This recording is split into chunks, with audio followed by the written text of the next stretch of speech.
Well, recently we just published an article on our thesis with Jordi Deulofeu and Laura Morera, who are my directors. Actually, the first question that we were posing to ourselves was, how can we enrich, from a mathematical perspective of course, a teaching guide? Well, what is a teaching guide? So we conducted a little research on that as well. In the article you can find the details where we answer this question. What is a teaching guide compared to a textbook? But that is not enough. We also needed to define what is enrichment. What is mathematical enrichment? When we analyze richness of a mathematical activity, we think of the task and the management.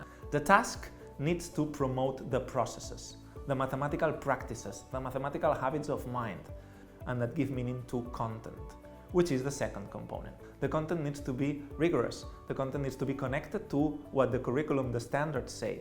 The content needs to be relevant for the students. 3. The difficulty, the cognitive demand of the task needs to be also on the spot. It shouldn't be too easy, boring. It shouldn't be too hard, frustrating. It should be just in the middle. And that's the cognitive demand. On the other side, we have the management.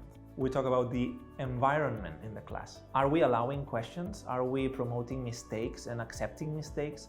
The environment is also key, and it's a key component for enrichment. Then we have the differentiated instruction. How you attend, how can we help a struggler?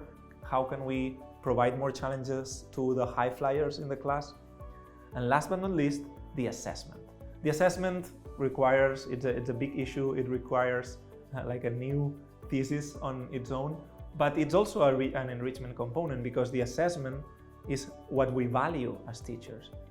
With all this picture, we have the components for enrichment. I hope that they are useful to keep in mind when you use resources, Innovamat's resources or whatever. When you create your own activities, keep this list in mind. It should be helpful. And if you want to dive deeper, you always can read the full article, which is shared on the internet.